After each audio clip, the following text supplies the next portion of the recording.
because I do think we are at or close to or just past the peak of this Pokemon market. And we've seen the cycle repeat in the past, like multiple times. It's not the first one, it won't be the last time to do it. So I'd be just really careful buying anything right now, except for like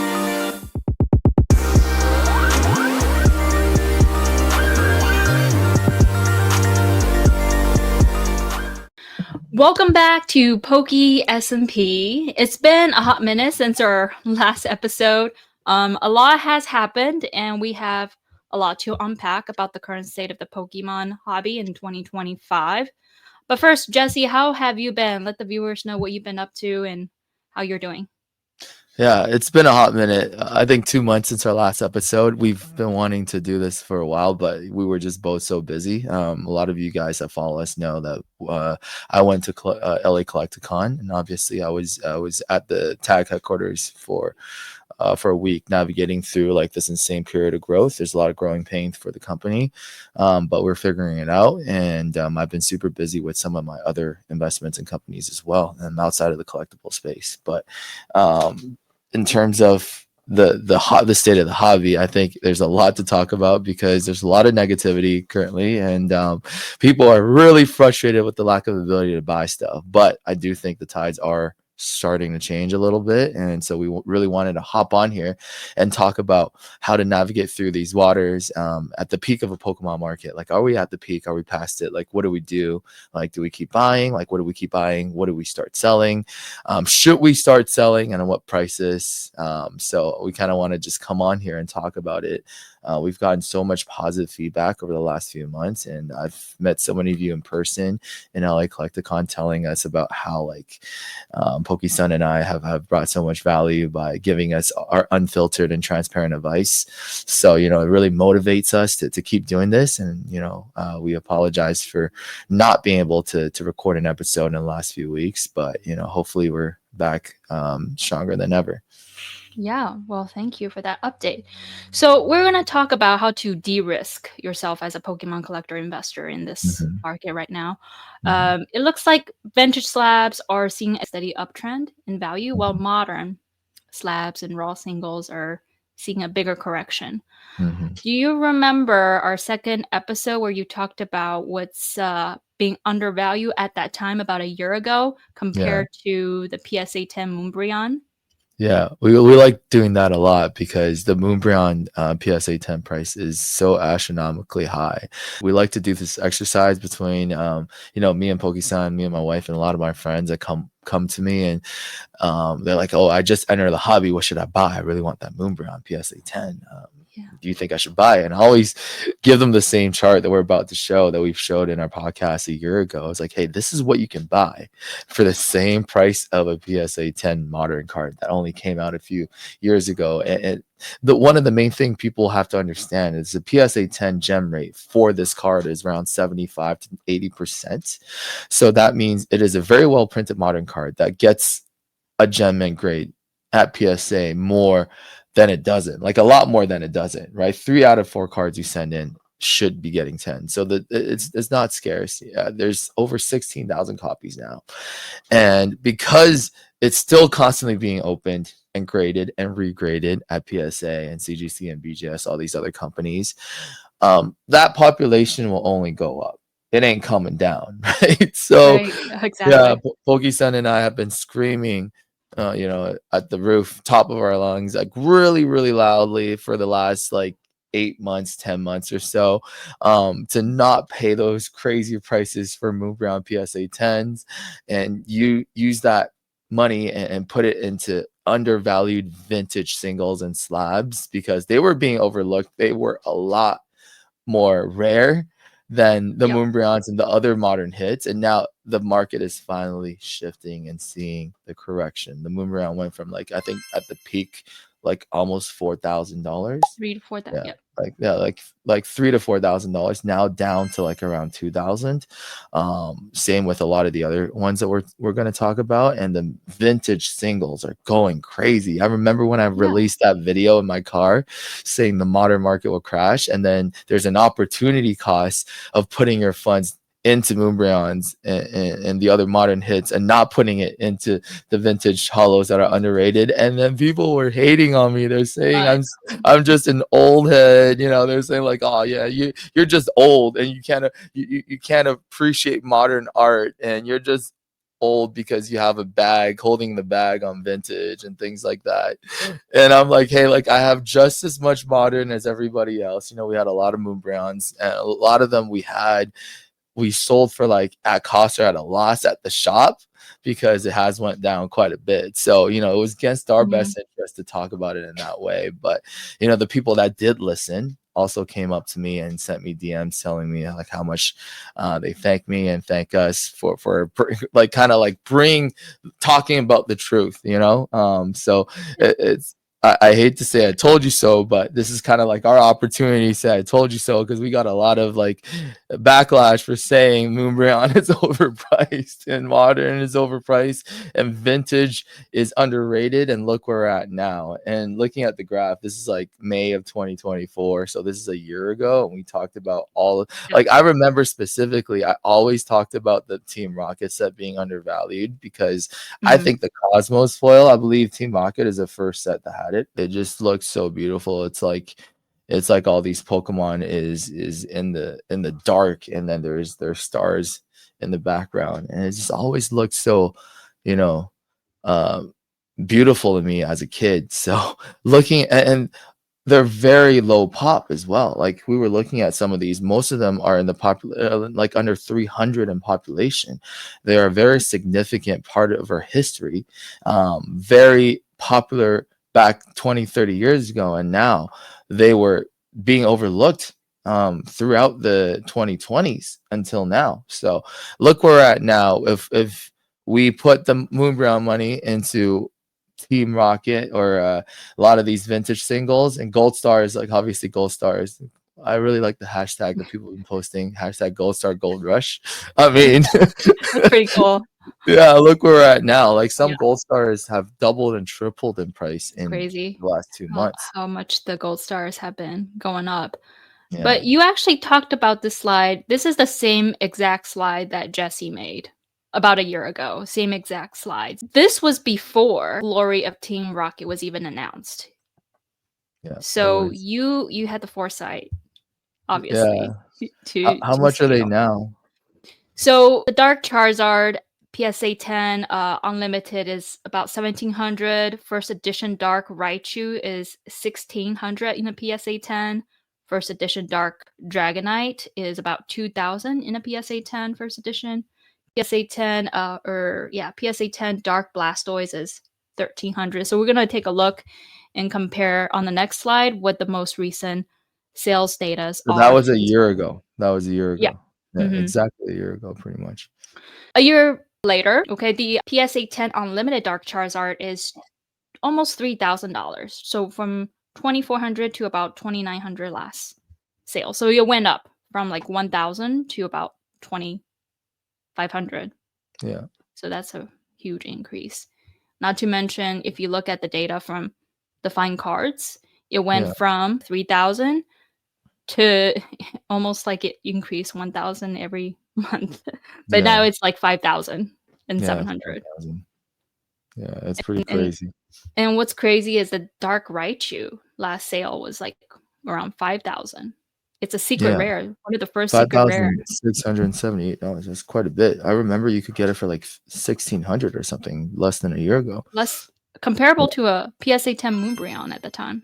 Yeah, I remember that. But like I always thought that made no sense. Raichu is a very popular Pokemon. We actually have a dog named Raichu, right? So Right. Raichu is a really popular Pokemon. Team Rocket is obviously a really popular group of people in the anime and in the game. And also it's the first secret rare in the history of Pokemon TCG. Like that it has all those things going for it, and it was still at $1,600 when you can buy, like people are buying Moonbreons for like almost double the price. I think that Raichu came up really recently. It's not even like a year ago. I remember like late 2024, it was still going for under 2,000. Um, so Yeah. it's really like it was kind of like a no-brainer, to be honest. When you think about it, like that's such a gorgeous card. I do think we have that card in a pristine 10. Oh, But wow. yeah, it's like a no-brainer. How can you not think the first secret ever that's a Raichu is going to go up in value? And the population is not even that high. I think it's in the like 200s and or 250s or something. Yeah, it Right? was very low, low Yeah. pop. Well, everything is low compared to modern full arts, so Right, it really right. doesn't even matter. They're definitely in the hundreds. Yeah, so the Dark Blastoise Unlimited PSA 10 is also Yeah. up 2,400 Yeah. And from I about remember the yeah. first edition was like 4K, right? Sold for. Yeah, I just haven't had the chance to pull up the data for that one yet, but in Mhm. direct comparison, everything looks to be up Yeah. Yeah, significantly. that's right. Yeah, Yeah. exactly. And it's like it's not even it pales in comparison with even the gold stars. Like the gold stars have some of them have tripled or quadrupled in price. I think the Mewtwo gold stars sold for like 13,000. And I remember I bought a few PSA 10s for 4,000 trying to cross them to pristine CGC pristine, and I failed. And I ended up buying a CGC pristine for I think 6,000 or 5,500 or something like 6 months ago, and that was already like 40% over PSA 10 prices. So I was like, damn, this is pretty high. But now comparatively, I think the PSA 10 sold for 14,000 or something recently. So 13 or 14,000. Wow. And even the less popular Pokemon like Alakazam and what was it like Metagross or something, like a lot of Yeah. those gold stars are like five-figure cards now, and they used to be like 2,000, 2,500. Wow. So That is great. yeah, it's pretty crazy. Pretty Like people, pretty I've been saying developed. it. Obviously, some people are gonna say like this guy's pumping his collection. Like we call it as it is, right? We have a lot of Moonbreons, a lot of evolving skies. We've been telling people not to buy them at the current prices. And for the gold stars, I genuinely love them because I think it's probably gonna be seen as the best set in Pokemon history, like probably even above first edition base because of how iconic the artwork is and how hard it was to pull and how hard it is to get like a PSA 10 or a tag 10 or Gen Mint condition. It's super rare, super hard to pull, super significant. Like design is like peak Pokemon. Fukuda art. It's beautiful. It's honestly, I think in the future, Gold Stars will be seen as like it'll be very, very favorably. So I'm so glad that I'm probably one of the biggest Gold Star collectors in the world and continue to Yeah. be like that. So Well, you bought at a good point where the prices haven't seen its peak, yeah, and so yeah, you got in at a really good time when they were undervalued. yes. So I've seen so many like story posts that people wants to buy and likely resell those gold stars at shows. I Mhm. mean, do you recommend buying vintage right now? What is your take on that? I do think it depends on which vintage cards you're looking to buy. Like right now, where the market is at, buying anything is really expensive. I still think buying vintage, especially like blue chip vintage, like gold stars and first edition base and things like that, is still better than buying modern. When I say modern, it's like it's the slabs, right? It's the PSA 10 Moonbrowns, it's the Ultra ponchos. modern. Yeah. Yeah, like yeah, ponchos haven't dropped, but I think that's probably going to be the next to go in terms of the value. It's way too high in my opinion. Mhm. It's still like relatively, it's still better to buy vintage than it is to buy modern, but you have to be really careful with what you want to do with it. If this is a collection goal of yours and you wanted to consolidate your collection and sell a few vintage or modern cards into getting one big card, I feel like that's a really good way to collect and invest right now. But I'd be really careful in paying record prices for anything right now because I do think we are at or close to or just past the peak of this Pokemon market. And we've seen the cycle repeat in the past, like multiple times. It won't be the last time. It won't be the first. It's not the first one. It won't be the last time to do it. So I'd be just really careful buying anything right now, except for like the really, really um, high end and hard to obtain stuff like the Gold Star Rayquaza or the first edition Charizard. Like I feel like even at the current prices, those ones are a bit safer. But some of the more obscure stuff, like the Team Rocket Returns stuff, some of the original Team Rocket cards. Right now, even though I said it was really good buy a year ago or like 6 months ago, we have to be really careful that a lot of that demand is driven by the Destined Rival set that will come and go. And a lot of the hype is generated online, and people now, it's no longer like a niche area of the hobby to collect. People are constantly chasing it, and when you have people that are chasing it for the profits, not that there's anything wrong with it, but that would create um, room for correction in the future when they move on to the next hottest thing. So I would say like the blue chip stuff, like the high end gold stars, like the first edition base Charizards of the world, they're still a good buy, especially if you're selling parts of your other collection that have also went up in value to get. But I'd Yeah. be really careful buying like some of the Team Rocket Return stuff, like some of the more obscure stuff that people have been buying because they think anything I buy in the vintage era or that's related to Team Rocket will continue to go up leading up to Destined Mhm. Rival. I just don't see that as the case. I think a lot of these will see a correction once the Destined Rival set comes and goes. I think it's a really good time to sell and like You risk realize your yourself. profits. You risk yourself. There's absolutely nothing wrong with it. I know it really sucks to say because people think, hey, like the investor bros are like, hey, like hold, like why are you selling? And the people that can't afford to buy these cards are like, oh, you're making so much money, you're evil. But it's none of those things. Don't be afraid to trade up or to trade to sell, to let go of some of the cards that isn't like super close and dear to your heart, because I have cards that I literally don't care if it goes to zero, right? A large part of my collection I will never sell ever. But for the ones that, that I can replace, that I really like, I see something else that I really like. I don't have unlimited funds and just keep putting money into it. There's nothing wrong with selling a few pieces at the right time to further your other collection goals or other investment Exactly. opportunities. Or like it doesn't have to be collectibles. Like we've seen some people sell their collections at the peak in multiple markets and buy a house, putting a down payment for a house or your next car. Yeah. There's nothing wrong with it. So that's what I would say. Yeah. Those are all really good points to de-risk yourself by either trading what you have in your collection that the value has already gone up to trade for Hmm. other things that already, Hmm. at the peak. I also want to talk about the ultra modern slabs that are risky investments.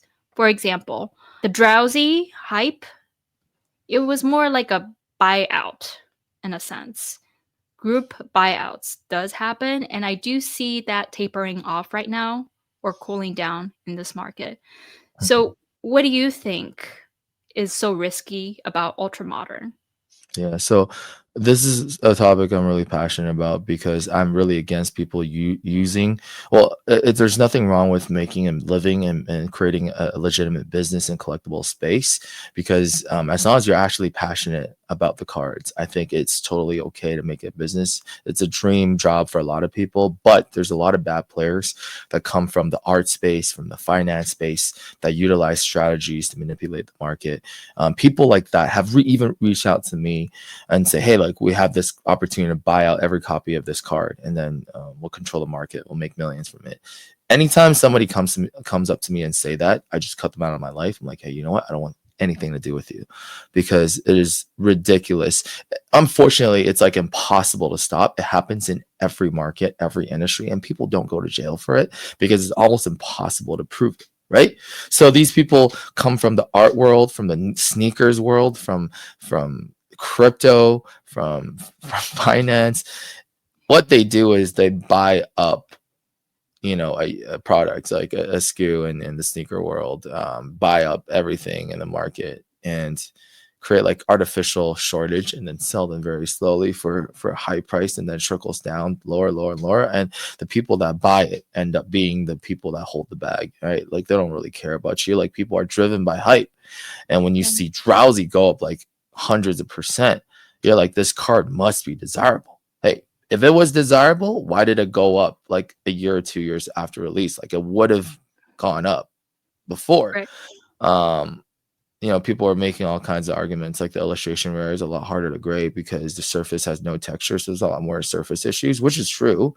But I mean, at the end of the day, um, Drowsy is not a popular Pokemon. It's a really Right. cool art, but a lot of that seemed very, artificial to Very me. So be artificial. really careful with what you're buying. Like, it's still the best way to collect and invest is buy the stuff that you actually enjoy. And what I like to tell people is, for the people that are even like really angry now, it's like, oh, I wish I could buy this. I can't afford it now. Fuck. But I always ask them, like, hey, this was never, like, almost nothing is very expensive from the start, unless you're talking about the last few sets. But like, even the 151 to Crown Zenith, Paladin Face, Evolving Skies, like, they were cheap at one point. So I always tell people, think about it. Like, if you didn't like it when it was cheap, or you didn't want to buy it, you didn't open any packs from that set, or you didn't buy that card when it was like $15, what makes you think you want that when it's now hundreds of dollars or thousands of dollars? Right. Right? Ask Exactly. yourself, you were Yeah. in the hobby when it came out and it was cheap. You didn't want it then. You most likely don't want it now for the right reasons, right? That's a really good way to catching yourself if you're falling into FOMO. That I want this set or this card when it was cheap. If the answer is no, you probably shouldn't be buying it at this market. Yeah. I think it's a lot of the new and uninformed collectors that would bite the slabs like this at the peak of the market for 1,000, and then to see it to drop from 1,000 to 400, which is a 60% drop, can be very devastating for that new collector. And so, with everything that you said, it makes sense that I would not condone that type of behavior of manipulating the market, because that can really deflate the hobby. Yeah, yeah.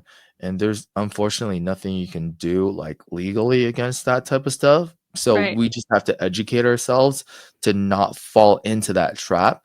And once we don't, like, we become more educated and informed as a community and not fall into those traps, these people will stop doing it because the profits will dry up. They'll move on to the next industry. They'll go back to sneakers or go back to like art, fine art. Go back to like wherever they came from. So the only way to combat against it is really to be disciplined. Be disciplined. Educate yourself. Hey, I don't want that drowsy as much as I think I did. Right. Exactly. Well, Yeah. speaking of ultra modern, the most recent set that's going to be released English is Destined Rivals in May, and Glory of Team Rocket on the April 18th. So what are your thoughts about Glory of Team Rocket, more specifically cards? Yeah, I think it's I saw the leak and I thought there's some really cool cards. Let's I take a think look. it's gonna be a very successful set. Even though right now the reaction to it is kind of like lukewarm. Some people are saying they're disappointed. Some people love it. I think it really depends on the pull rates. I I do think if the pull rates are way too high, and it's easy to pull all these big hitters, it'll be kind of tough for it to maintain its value in the long run, and its hype is really counterintuitive when it comes to sets. People think, oh, high pull rates means it's a good set. That is true. If the pull rates are high, it's a good set for you to experience and open, but it's not good for the value, unless there's so many hits that every individual hit is really hard to pull. So I do think it's a good set. The prices are way too high. Like, it's really hard for CJ and I to stock any cards that we know is like way over what it's supposed to be worth. Like, right now, I think we can't get any good prices for the Glory Team Rocket, so we might not even carry it at release because I don't want our customers to be buying it at over $200 a box, or like wherever, like however much it is right now, because it should be, MSRP is like $40, right? Or 40 or Oh yeah. $50, something like that.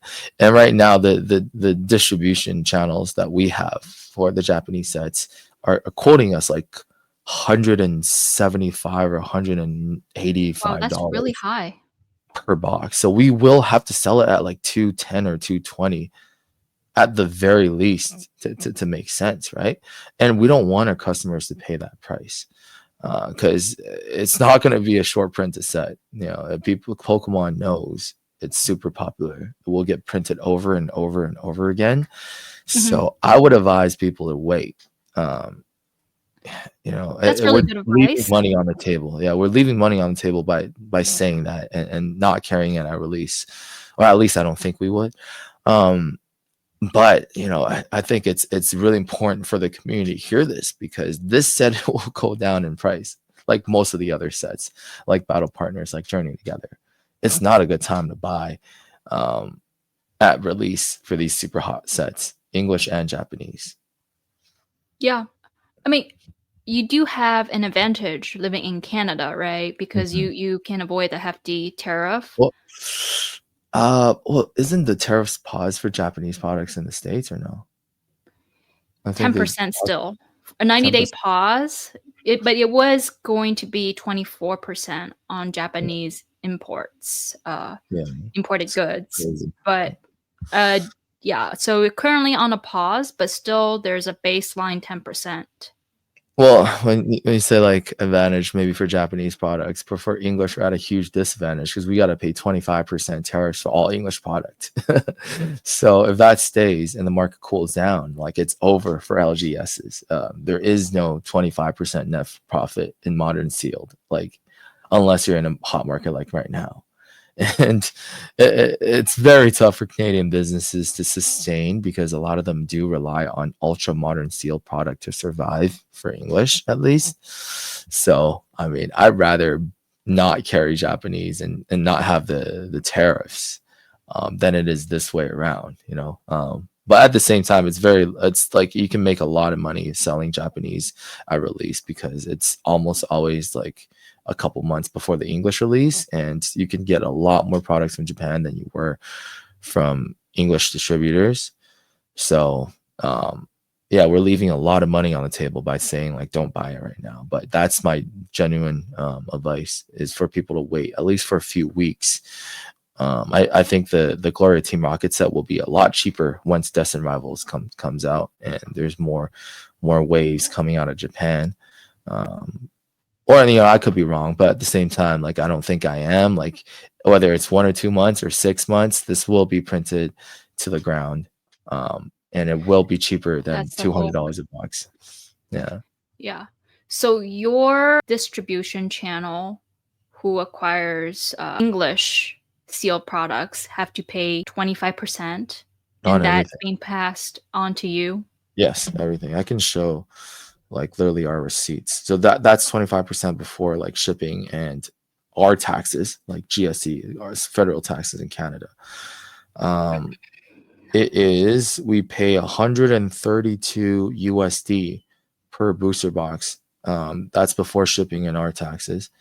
So realistically, like we're going to be paying close to like 140 something USD per booster box. And obviously, when it's at like 200 or above, that's still sustainable, even though most shops only get a few boxes to a few cases. So not even that. But once it comes back down to MSRP around $160, and if your cost is like $150, man, like I don't see how shops are going to close down. So this tariff situation is very tough on Canadian Yeah. card shops. Yeah. Yeah, I mean, I guess do you guys have any plans or strategies going forward to deal with those tariff? I guess you're just going to have to raise your prices and pass it to your consumer base. Unfortunately, that's like the only option for shops to do to survive. For us, we have been trying to keep it lower and getting a lot of products out for MSRP to our community, but like it's still very tough. Like I wish we can charge MSRP for everything, but Yeah. unfortunately we can't do that because of the tariffs. And we actually had to buy a lot of product at market from the US, like from like resellers, to sustain and fulfill the crazy demand that we have right now. So yeah, unfortunately, most shops that are not in the financial situation that CJ and I are will have to pass a cost to the customers, which is why customers are the losers. The shops are the losers as well. I think the only winners are distributors. And they're like, there's a lot of videos out for like the shady distributor practices, and Oh yeah. it's wait, I mean, they want to make the money too, so I don't doubt that those things happen. Some shady stuff in the background. But I guess you haven't gotten your allocation for Destined Rivals as of yet from the distributors that you have.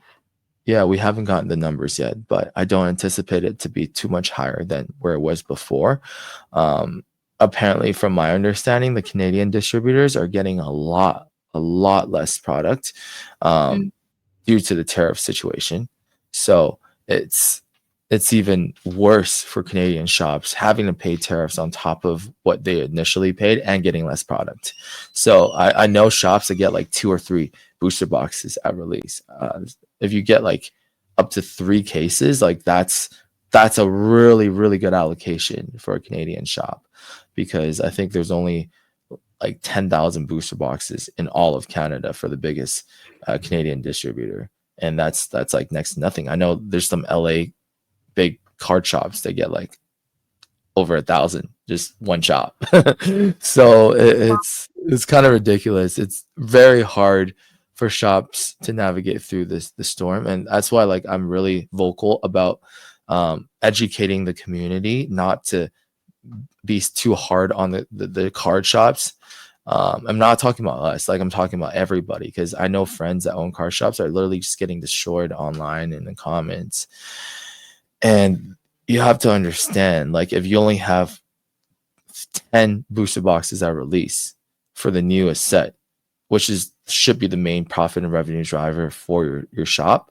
If you only, let's say you make $50 or let's say $100 per booster box and you'll get 10 of them, that's $1,000 in gross profit. That doesn't even cover your rent or an employee. So yeah. like when you see the margins, you're like, oh, you know, they're making double the margins for that box. Yeah, but look at the quantity that they have. If they used to get 100 boxes per release and making like $30 a box, and now they're getting 10 boxes a release and making 100, like that is over 70% loss in profit. So people need to understand and educate themselves. The shops are a place that provides community for a place to trade, buy, sell, Yeah. and the shop owners are not running the business out of their grandmother's basement, right? There's a lot of overhead, a lot of cost. So no shop owner wants the market to remain where it's at. We want it to normalize. We want it to go back to where it was before, around MSRP, and getting more product. Like nobody wants it to be 2x MSRP, and super short. I guarantee you that. Do you foresee a potential cool down after Destined Rivals? Yeah, I really think so. I think one of the Yeah. main topics that people should be talking about is are we in the market cycle? Are we Yeah. close to the top? Are we at the top? Or are we even past the top? A lot of people are aiming for the 30th anniversary. People are saying, hey, like the 30th anniversary is going to be the peak of the market. That could be true or it couldn't, or it might not be. Because if people remember 5 years ago for the 25th anniversary, the actual peak was actually before um, the actual anniversary in 2021. It's probably late 2020 when Logan had his box breaks and things were going for record prices. If you look at record prices, they're almost always like in late 2020. So it was before the 25th anniversary, because after the celebrations, people kind of like start to forget about it. So I think we're really nearing that, for the people that want to hold it until the 30th anniversary. That might be not the way to go if you are a reseller, because I don't anticipate a lot of these cards going back in value, especially the ultra modern stuff. All of a sudden next year, just because there's a bunch of celebration going on, there's going to be a lot of people coming into the hobby, obviously, over the next year. So I wouldn't say like we're past the peak or at the peak, um, in a general sense, but definitely I think we're past peak for ultra modern singles at the very least. And for steel product, after Destined Rivals, there will be a set that is like the vivid voltage of this era, where Yeah. it gets printed to the ground, the demand doesn't catch up, and it doesn't hit MSRP in the next 3-4 years. It'll be below MSRP for a long time. And the voltage and shining fates and darkness blaze. So those are the 3 examples. Those sets will exist in 2025, like the 2025 version of those sets. So if you are banking on putting a shit ton of money into an ultra modern set like Journey Together, like Destined Rivals, like whatever comes next, be really careful, because you might run into a situation where it was like an existential crisis for a lot of owners of businesses back then, where they put too much money into Shining Fates and Vivid Voltage and Darkness Ablaze, where they have to sell at a loss and close down. So be really careful with that. I already think Journey Together is heading towards that direction, because it will get printed a lot. Pokemon has committed to printing these sets a lot, and Journey Together has way too small of a set and way too high of pull rates for the singles and slabs to hold value. And those things are indicators of how well a set will do long term.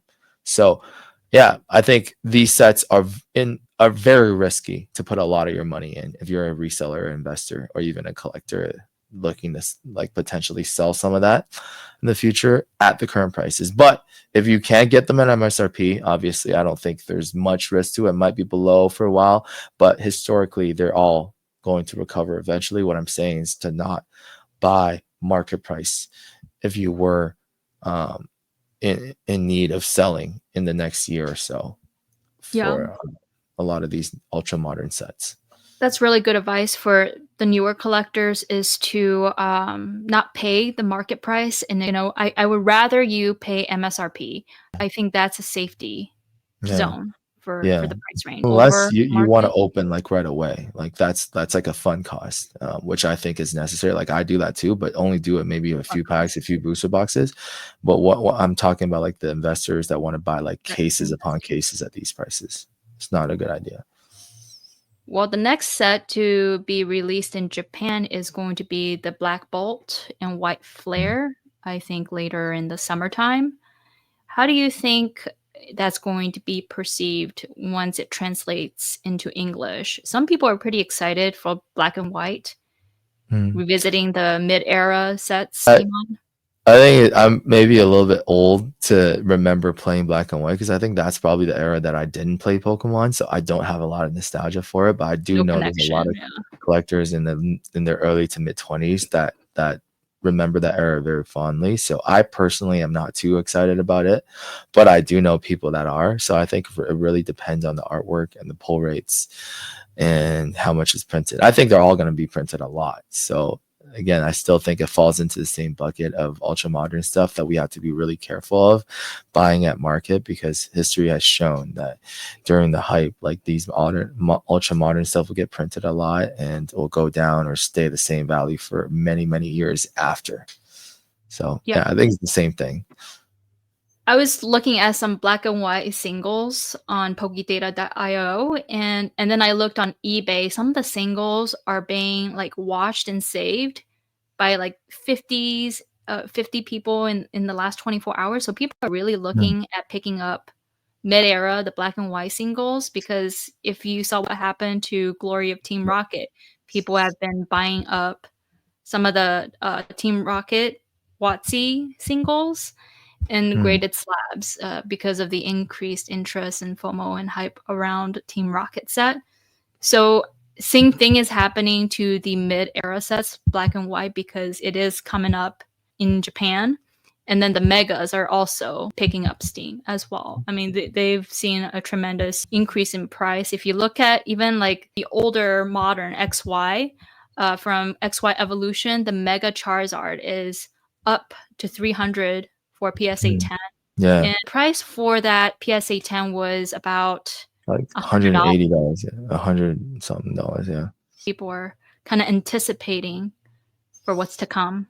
Yeah, I think that's like a good short-term play. It's not something I usually focus on. That's buying like stuff for quick flips, but it does make sense because what's going to happen to Team Rocket cards will probably happen in Black and White, but I don't think it'll be the same effect because at the end of the day, Pokemon was not as popular during those times. So there's going to be less kids that remember that era as fondly as we did WotC. So I personally think it's going to happen to some extent, but not as significant as the Team Rocket sets because it's just slightly newer. I'm Yeah, actually quite surprised that they went that direction with black and white. Like mm, Gen 2 and 3 should be getting a lot more love, in my opinion. Like why didn't they do it for the Johto Gen 2? yeah, that's a good Lugia, question. Suicune, the legendary dogs, you know, it's that's probably like peak Pokemon for me. And Gen 3 as well, like Rayquaza, Kyogre, Groudon, Latias, Latios. Like I feel like probably the best class of legendary Pokemon is Gen 3. Um, I think Regis are kind of mid, but everything else, like the big Yeah, three, plus the Latias Audios, they're gorgeous designs. I'm not hating on it. I'm just saying I just don't see it as crazy as true. people make it out to be.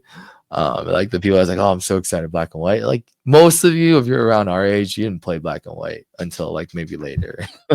Yeah. Yeah, People love that, childhood nostalgia factor of, yeah, the earlier gen Pokemon. yeah, yeah. So with 100. the Destined Rivals or Glory of Team Rocket, there was no Jesse or James trainer with the exception of Giovanni. Mhm. And so some people are disappointed that there's no Jesse or James and we're only seeing the, newer version Boss. of Team Rocket game Yeah. members. Yeah, that doesn't make any sense to me either. Like Jesse and James are so iconic.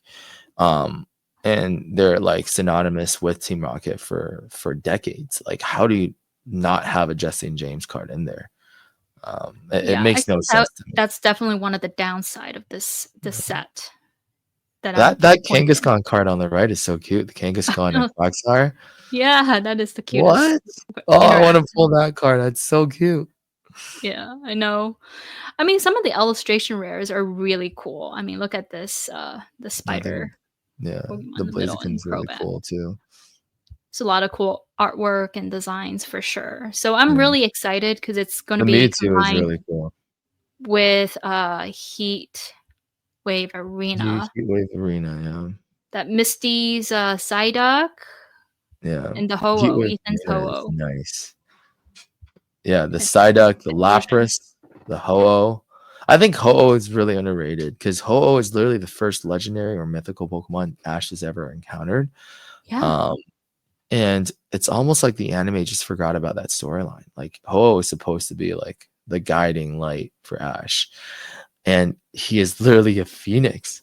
But for some reason, like Lugia just completely overshadowed Ho. He has his Oh, own 100%. movie, appeared multiple times in the anime, is by far the most valuable Gen 2 Pokemon. And when it comes to like trading cards, people just forgot about Ho. Ho is a really cool design. He's like a traditional phoenix looking design, but like he looks so majestic. Like I remember that the Neo, was it Neo Genesis Ho? I think it's Neo Genesis. The Ho card is like so like it looks It in looks terms really of cool. design very cool. Like Close up, it looks like, almost right 3D, next to like you. not like it's like in your face, and there's Yeah. something about it that like probably in my opinion it's almost as iconic as the Neo Lugia that gets all of the attention. Yeah, I think Ho is underrated. Definitely, I agree with you on that. But yeah, I'm really looking forward to Destined Rivals coming up in May, end of May, and, hopefully the allocations won't be as dry as some of the other sets, but I don't know. We'll have to see. I feel like Yeah, a lot of online retailers are getting a lot of the stocks, even places that are like hardware stores, gas stations, and you're just spreading so thin, a piece of pie, you can only cut the slices so yeah, thin. All the distributors are also, not playing ball. There's yeah. some shadiness, like you said, going on. We need to stop distributors from selling to their own retail location. That's just not fair. It's a conflict of interest, and it's a disservice to the community. It's ridiculous. You already have access to all this product. You can make a lot of money. Like if you can afford to make less and make it right, like you should do it. That's how kind of like how we run the business. We can afford to make a little bit less, give back to the community. We should. Obviously, it's still a business, and making money is important, but like you got to do it the right way. Like I have no idea why these distributors have to do what they're doing right now, like price gouging like crazy, pricing the products at market, not even at MSRP to sell to shops. It's really ridiculous. I'm almost like tempted to pull up our distributor site to show you guys like how much we pay for certain products. Should we do that? We can Or always cut it out later if there's a conflict. you know what? I'm gonna do it. Wait 1 sec. Let me see if I can log into it. Because I want people to see like exactly how much we pay. Because people, this is really crazy. This happened recently too. In that video that we announced, we're selling Journey Together ETBs, all our allocation at MSRP. Somebody commented, I always wondered how much you pay for product for ETBs. I think it's $20 to $30 like Canadian.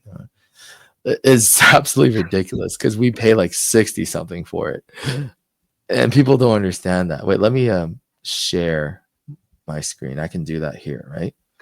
Yeah. Well, the margin is so thin for you guys. It's a bit ridiculous for people who has no knowledge of how distribution works or knowledge of running a shop to Are you guys able to see this? Yes. Okay, so this is universal distribution. And this is the biggest distributors in Canada. There's only 3 in Canada, and this is the biggest one. So it's 90% of the shops use Universal as their main distributor. So if we go into products, I want to show people how much they're charging for Pokemon products. I'm just going to type Pokemon here. So most of it is actually not in stock. Let's see, a Pokemon booster. Actually, that's probably not the best way to do it. 1 sec. I don't really go on this. CJ does. Right. She let me, orders everything. Let's find a booster box, shall we? Oh, yeah, we got a bunch of booster boxes. So these are the prices. Astral Radiance booster, 360 Canadian. Why don't we do a CAD to conversion? 360, right? $260 that we pay for Astral Radiance at distribution. Lost Origin, 550. That's $400, and that's before shipping and taxes. So more, like 400 and something. Oh wow. Okay. Let's find some like not so like That's like market. Yeah, here. Scarlet Violet era stuff. Paradox Rift, $279. $279. So that's $200 plus shipping and taxes, like $210 for Paradox Rift is what we pay, our cost for the booster box. This is goodness. It says tariff applied underneath that. That's applied. How they evolve. $395. $395. So that's just after the tariff, right? This is after the tariff, but we still have to pay GST. Wait, how much is How They Evolved on TCG Player? Maybe 240, 250-ish. Really? So that means we are paying more than TCG player prices. Oh, TCG player prices for that. $229. And as you can see, How They Evolved, $395 Canadian, which is $285. So like after shipping and taxes, like $300 for How They Evolved is our cost, right? You know, I hate to be doing this because I know it's probably gonna bite us in the ass if our distributors see it. You know, like, you know what? I call it as it is. If you guys want to like, if you guys want to move our allocation down even more, you know, feel free to do it. I'm kind of like fed up at this point. But the consumers, the customers need to see how much shops are paying from distribution. It is a problem from the top down, right? These guys are the main culprits of where the price is at. You see people coming in and they see how they evolve booster boxes selling for like 200 and no 350 Canadian or something, like 200, 350 USD. They're like, oh, this shop is scalping. They're scalping. They're making $200 a box. No, it's not the shop. These Yeah. distributors are scalping. It's ridiculous. Yeah. I mean, my understanding is that they hold products back too, Yeah, and then later resell it at a 100%. higher market price. It is absolutely disgusting how much they hold back.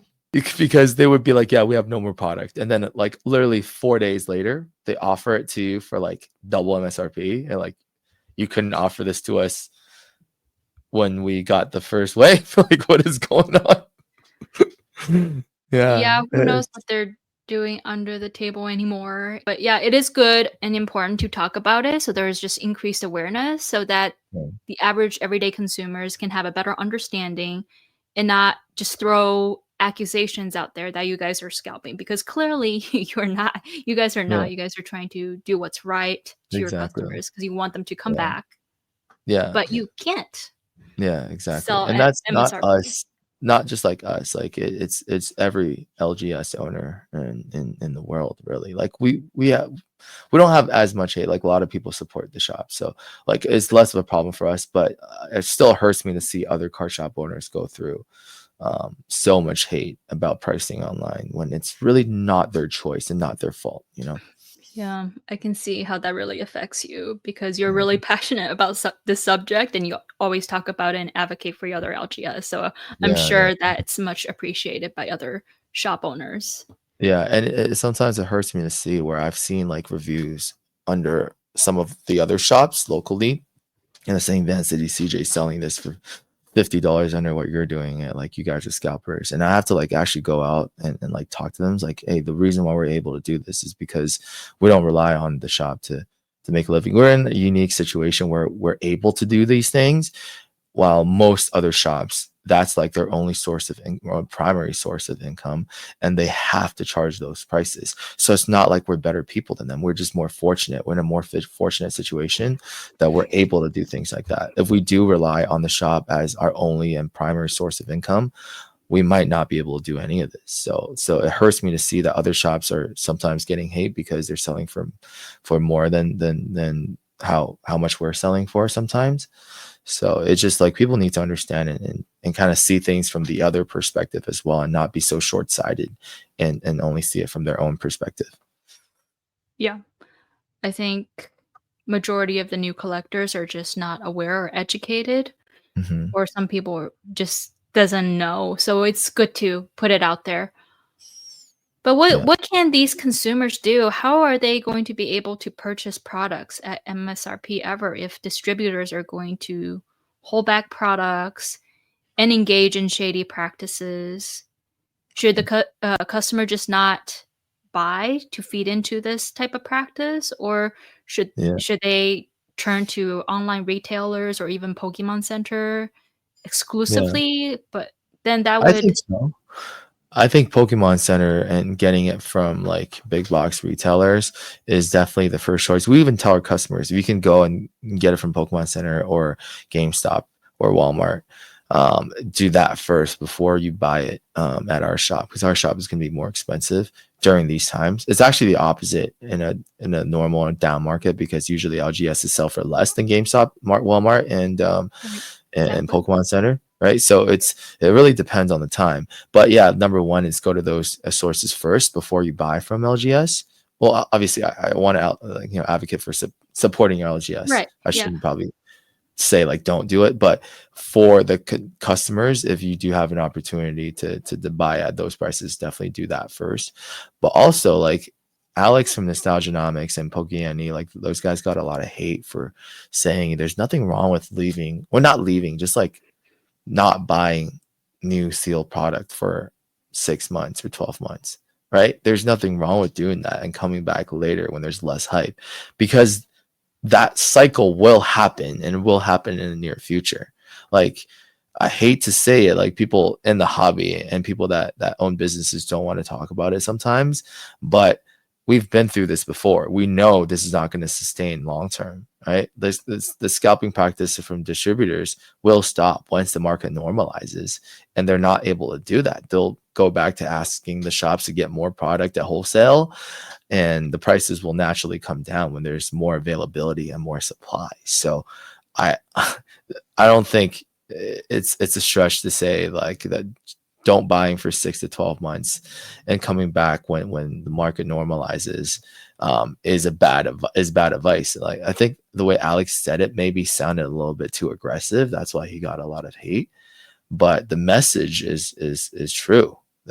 Like there's nothing wrong with not buying modern sealed at release for Right. the next 6 months, unless you want to open like Unless right you want now. to open, yeah. Yeah, Then or then then participate in if you're membership. yeah, if you want to do that, then if you're super budget conscious, like PokeSun is going to talk about how you can line up on Pokemon Center, just get a few boxes and open at MSRP, and then come back to it in 6 to 12 months when it calms down and is more available. Yeah, I think it's getting harder and harder, because everybody is using the notification, Poke Notify, other notification services on Discord, and then you have Twitter or X throwing notifications out immediately. So you would see sometimes on Pokemon Center the queue line go up to a total of 2 million people waiting on lines, right? Or something Hmm. to that degree, Yeah, where you have so much traffic, it is just so hard to get any products. I've really given up on the Pokemon Center queue. Yeah. CJ and I really don't have time to really sit by our laptop and then wait. So every time we got in line, usually like by the time you hear about it, it's a bit too late. That's what's happened to us at least over the last few months. I don't think we've gotten a single thing from Pokemon Center because we were always thinking like CJ would tell me if I can get some for MSRP, I can rip it. Right, because we don't have enough product for me to rip anymore. So I'm really like motivated to get some more product at MSRP so I can like justifiably open some for myself. But it was so tough that Yeah. I've like kind of like given up hope on that because I I'm know just it's like you hard. said, it's like you're in there and you're blind. You're like, I don't know where I am in the queue. It's like you're Yeah. lining up on the phone sometimes saying like, hey, like you're in line, like please stay on the phone, like when you call the government or something, right? And then you're like, you know what, I don't have time for this, I need to do something else. And then every time I stay on there for more than 5 minutes, I don't get it, I just leave. And so far I've never gotten anything. So yeah, I'm excited to learn about this as well myself. Yeah, I mean, I would like to give the viewers some tips on how to navigate the Pokemon Center webpage during like a major product drop, like Destined Rival ETBs and Prismatic ETBs, 151, all those popular products, right? Yeah. And how to check your position in the virtual queue line. So stay tuned. But first, be sure to comment and like and subscribe if you like what content we're putting out. So now I've heard a lot of people complain that they would get kicked out or banned from PC as, a normal user, not as a bot, but as a manual user. Like, why are you getting kicked out? So, Pokemon Center is constantly refining their security system network, and recently implemented a virtual queue system to make it ideally as fair as possible due to the whole botting situation. They want the average viewers to be able to buy without too many complicated steps. So they kind of have to find that fine balance. It is already difficult enough to navigate because, people who aren't bots are getting kicked and banned. And that's because you're acting and behaving like a bot from their perspective. So clearly, there are things that you should not do if you don't want to get kicked or banned. So here are a few things that I've observed that are helpful. One is the number of tabs that are being opened on the same browsers. So when you access Pokemon Center's webpage, it assigns you to a unique session identifier. And when you open up multiple tabs, it shares this session information. And when the system detects multiple simultaneous requests from that same session, then it will get flagged and will kick you out. So the trick is to open up one tab from one browser so you don't get kicked or flagged. And then the second to be aware of is the fast click rate. So if you constantly spam the add to cart button, you will get kicked. So don't click like a maniac. Just click once or twice and add it to your cart and move on. I did this test where I clicked 5 times back to back to back, and it kicked me out right away. So I know that that's something that you should avoid doing. And that this is all after you get into the queue. Mm, So now on to how to find out your position in the virtual queue. Let me see if I can pull up the screenshot. mm, Okay, on the left is where you will land when you go on Pokemon Center when they do a major product drop. So to find out your position in the virtual queue, you would right click with your mouse and you would click on inspect. I don't know if you guys are able to see it as well, but yeah. once you hit inspect, there should be a pop-up column on either your right if you use Chrome or something in a similar fashion, or underneath if you use the other browsers. There's different browsers, right? So it's a little bit different, but same concept. You would click on network. On the top bar, usually you see there's element, network, and a couple other things, source, etc. So you would click on network, and then another box will pop up underneath. Under preview, it will show in capsula. So you would click on that link, and then it will show you the position that you're in under POS semicolon. So you will see 87,106. So that's the position that you're in. And then I have another example above. It says 96,000. So you can update it. Each time you click on inspect, it'll give you a refreshed, updated position. So that's how you will figure out where you are in the queue. And the benefit of that is that you don't want to be glued to the screen the entire time, right? And you kind of want to know how many people are ahead of you so you can get some type of estimate of the wait time. And this reminds me of something that has happened with a Lorcana release where they had set up a better virtual queue system, even though they're probably a less wealthier company than Pokemon. Ravensburger has virtual queue line where it actually shows you where you are in the line and the estimated wait time. So I wish, Pokemon Center would do that. It That's looks like just it's a little powered tip. by Qfair. So maybe that is like a company that does the virtual queues and telling you your estimated wait times and stuff like that. So maybe Pokemon is using the same or using something else. Yeah, I don't know. They're constantly refining, so we'll see. But as of right now, bots are bypassing the queue lines. Mm, And the reason for that is because of the session tokens that you get each time you are on their webpage. And when the session token shows that you're next position or position number 1, it replicates that data and then plugs it into their software. And so every time the bots get on, they can bypass the queue. So that's mhm, how some of the bots are bypassing the queue line. And mhm. Wow. unfortunately, there's nothing you or I can do as a consumer, and Pokemon will have to do something about it. But hopefully, with some of the tips of figuring out where you are in the queue line, that it doesn't deter you or discourage you from just clicking off because of frustration of not knowing where you are in the line.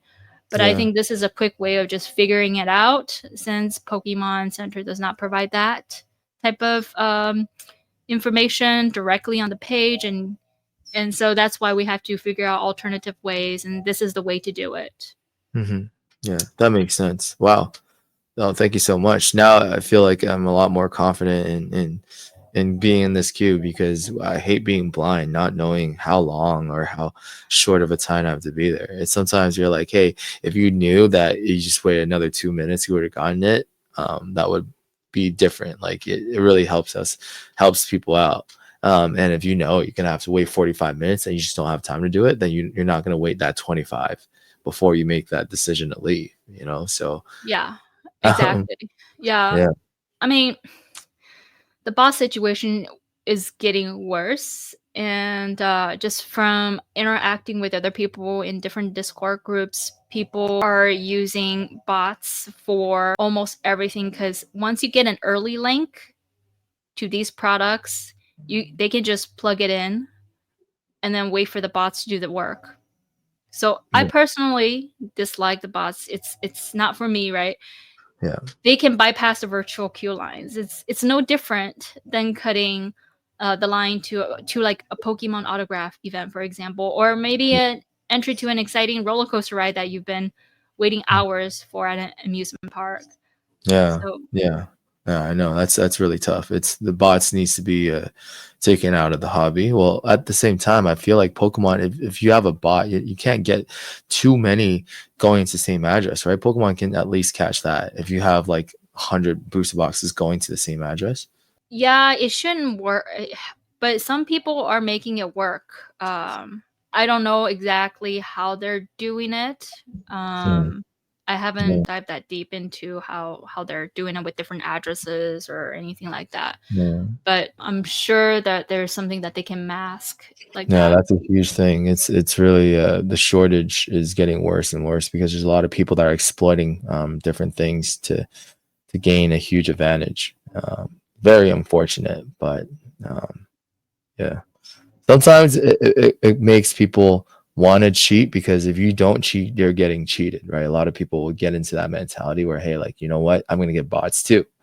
And that just becomes a negative snowball effect that makes it even worse. Oh yeah, that's exactly how it snowballed into what we see today. Hopefully Pokemon figures out a better situation, a better way of detecting how they can bypass the queue lines Yeah.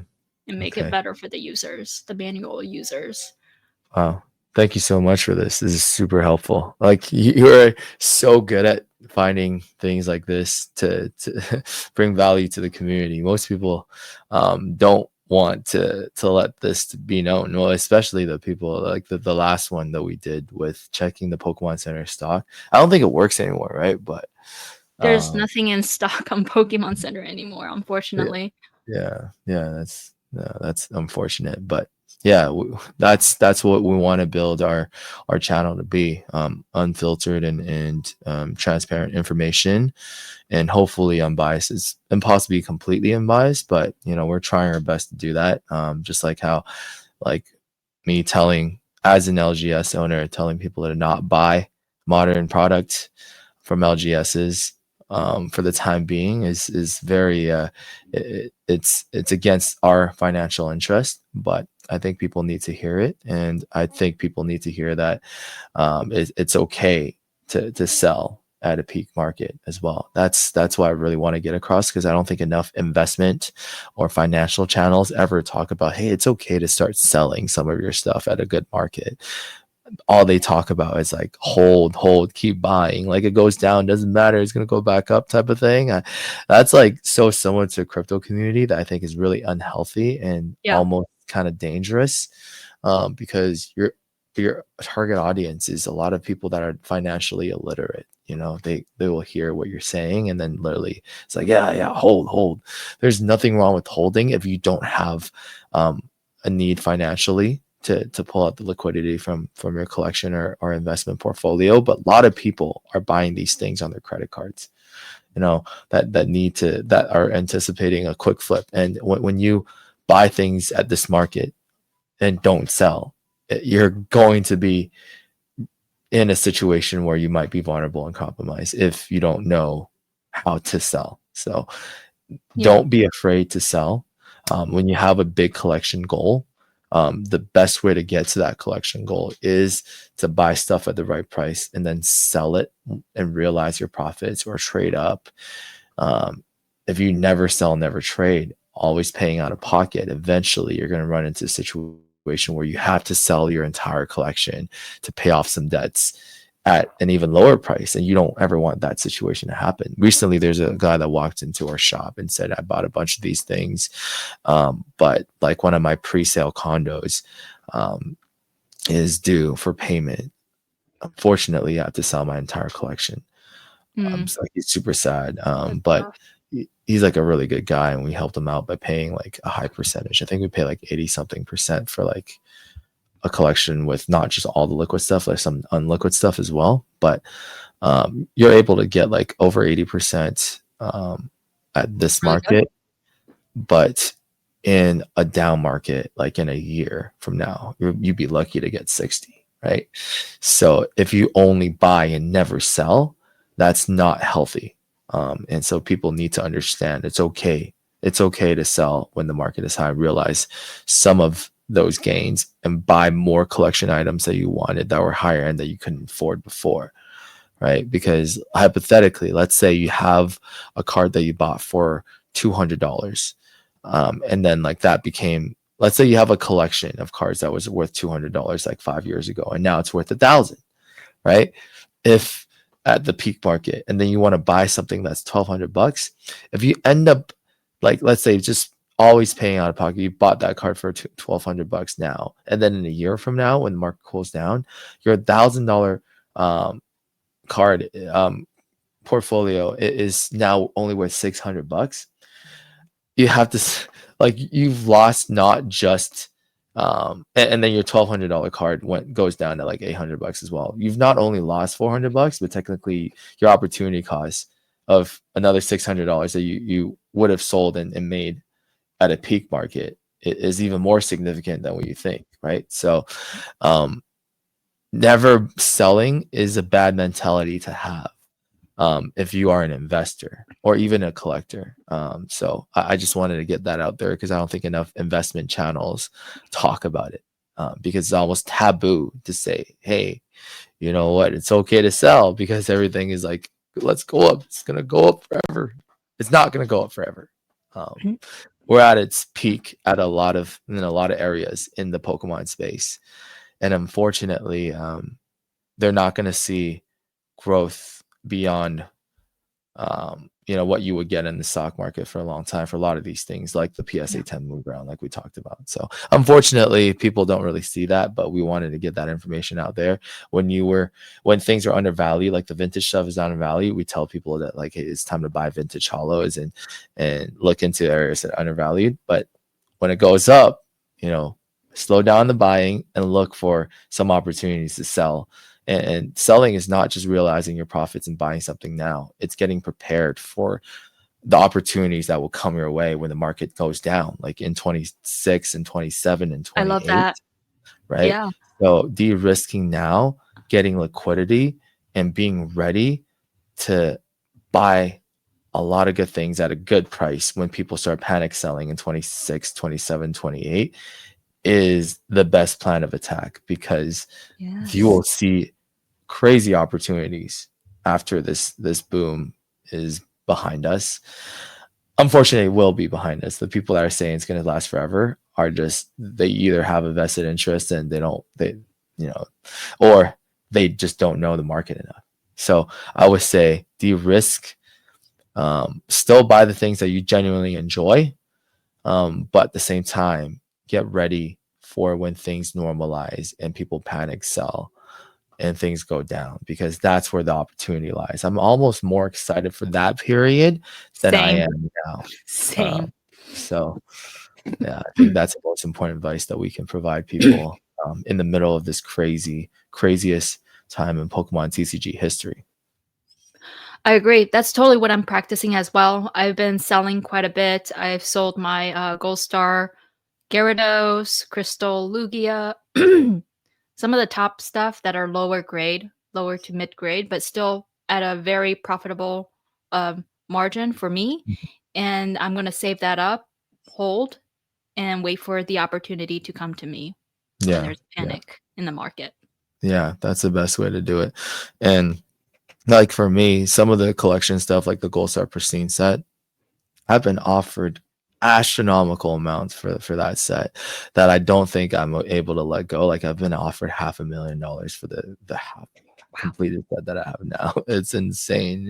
People are going crazy, but I'm not looking to sell the stuff that I know I won't be able to buy back in the future. But I am looking at some of the other stuff that I think that I can consolidate some of my collection into like some of the bigger items that I wanted in the past that I didn't really want to pull the trigger on.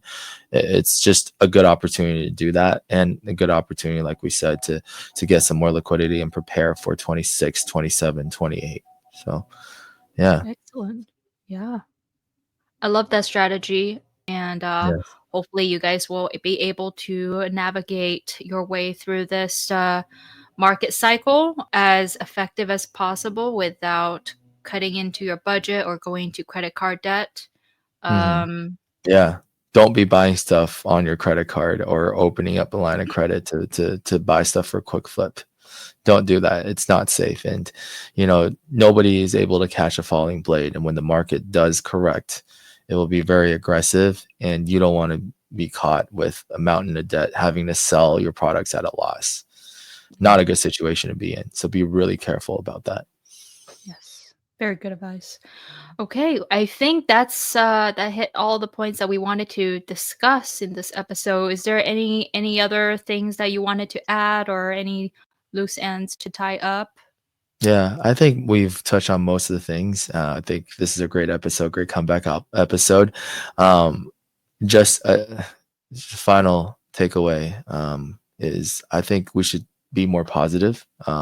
There's too much negativity in the hobby, and people are angry at shops, angry at Pokemon shops like us. Like I'm guilty of this. I'm angry at distributors, grading companies. Obviously, I'm involved in tag, but there's a lot of other grading companies are under a lot of storm as well because people are very frustrated with the lack of communication, turnaround times.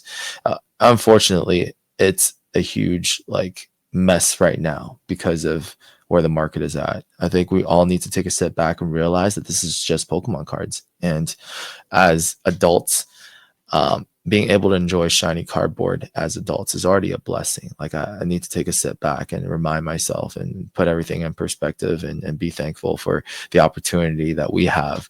Whether you have a big or small collection, whether you're old or new, like at the end of the day, we're just like, it's a blessing to be able to enjoy shiny cardboard as adults. And I think we should all like go back to roots and look at how much of a blessing this whole thing is. I keep constantly having to remind myself that Pokemon is like a gift that keeps on giving. It's given me more than I'll ever ask for. When I was a kid and lonely, moving around from school to school, my parents moving around, my only friends were my Pokemon cards and Pokemon action figures. Like that's my stuffies. That was what got me through my childhood. And when I grew up and got back into Pokemon, like it gave me a group of friends, lifelong friends that I spent every holiday, every birthday together with. Like some of them get featured on CJ and I stories, but those people I trust in my life. One of them is having a baby, and we're like the godfather and godmother of her baby. And unfortunately, a couple of our friends are going through cancer treatments, but like Pokemon's given me so much, like outside of our collection, the business, and the financial side of things, the more important things in life. I look back and there's nothing to complain about. I think we all need to look back and think about that and not get so frustrated, because at the end of the day, the market will change. It will get better. It will normalize. If you don't want to put that money into buying boxes or packs now, take a step back, buy some undervalued, cheaper stuff, and wait 6 months or 12 months. It will normalize. Market will come down. I guarantee you of that. So just be patient and be more positive and stop pointing fingers, because that's just going to make the situation worse. You've said that so well. Pokemon is a hobby that we should all try to enjoy together. It's an escape for a lot of people, and we should try to maintain a positive connection with everyone involved. Instead of being negative, we should be more positive and supportive. And that's how we can keep pushing the hobby forward. Yeah. Thank you, everybody, for watching today. Until the next episode, and take care and stay safe. Thank you very much. See you guys soon. Like and subscribe.